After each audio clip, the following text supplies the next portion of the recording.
Perkenalkan, nama saya Farida Yuaryani. Saya mahasiswi Akademi Pariwisata Indonesia, jurusan Usaha Perjalanan Wisata semester 1. Di sini saya akan menjelaskan tentang standar operasional prosedur kasir minimarket. Apa itu SOP?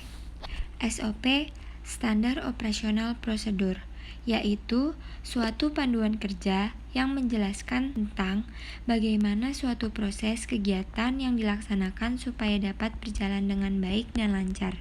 SOP kasir minimarket, panduan yang digunakan untuk memastikan setiap kegiatan dengan tujuan untuk meminimalisir komplain dari konsumen yang berbelanja di minimarket.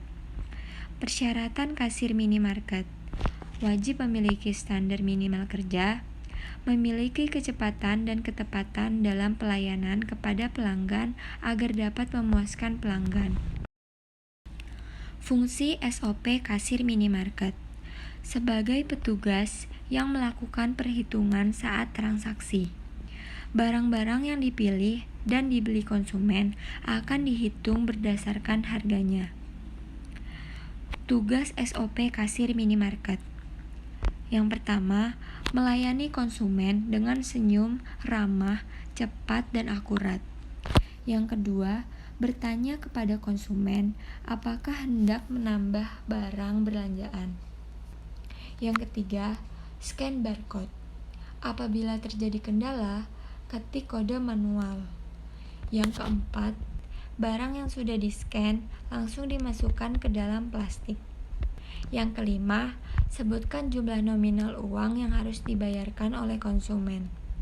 Yang keenam, ketika menerima uang, hitung di hadapan konsumen dan sebutkan jumlahnya.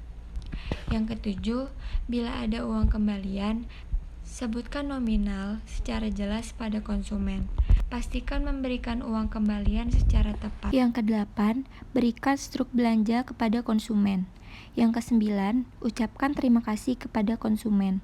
Yang kesepuluh, menghitung uang sekaligus mencocokkan jumlahnya dengan data penjualan. Yang kesebelas, membuat laporan keuangan dan menyetorkan uang kepada pemilik minimarket. Selanjutnya, ada bentuk SOP. Bentuk SOP ada dua jenis. Yang pertama, dokumen tertulis, dan yang kedua, flowchart. Ini dokumen tertulis di bidang kasir minimarket. Tujuannya melakukan pembayaran, menerima dana, verifikasi dokumen, dan transaksi penyimpanan dana untuk memastikan semua transaksi dilakukan sesuai dengan prosedur toko dan memperlancar kegiatan operasional toko. Tanggung jawabnya, yang pertama, melakukan verifikasi dan cek dana yang disetor dan diterima dengan dokumen pendukung untuk memastikan keakuratan dan kebenaran data. Skala waktunya harian. Yang kedua, melakukan pembayaran kepada supplier dan pihak ketiga. Melakukan penerimaan dari customer dalam bentuk cash untuk memastikan semua transaksi berjalan dengan benar. Skala waktunya harian atau mingguan. Yang ketiga, melaksanakan pendistribusian dana sesuai dengan administrasi pendukung lainnya untuk pembayaran pajak, logistik, dan lain-lain. Skala waktunya harian atau mingguan. Yang keempat, melakukan pengurusan garansi dan referensi bank untuk mendukung keperluan dana toko. Skala waktunya harian atau mingguan atau bulanan. Selanjutnya ada indikator. Indikator adalah variabel ukur yang digunakan untuk mengukur, menilai, dan mengevaluasi. Yang pertama, tingkat akurasi pembayaran dan penerimaan kas. Contohnya, transaksi piutang, laporan penjualan tunai. Yang kedua, tingkat kelengkapan dokumen agar tidak terjadi kesalahan karena sudah memiliki dokumen lengkap. Selanjutnya, dimensi keuangan, jumlah dana, dan non-keuangan, jumlah transaksi per hari, dan jumlah dokumen per hari. Spesifikasi jabatan kasir minimarket, latar belakang pendidikan dan pengalaman kasir minimarket. D1 jurusan akuntansi dengan pengalaman 2 tahun. Keahlian dan pengetahuannya bisa menggunakan komputer dan dapat mengoperasikan perangkat lunak seperti Excel, Word, SAP, sistem aplikasi pemrosesan. Ini bentuk SOP dalam bentuk flowchart.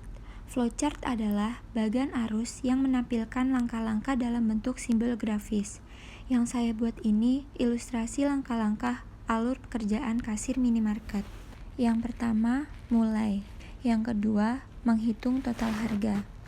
Yang ketiga, memasukkan total harga. Yang keempat, memasukkan pembayaran. Yang kelima, menghitung kembalian. Yang keenam, total pembayaran. Yang ketujuh, cetak kembalian. Dan yang terakhir, selesai. Terima kasih yang sudah menonton video ini. Semoga video yang saya buat bermanfaat untuk kita semua. Sampai jumpa.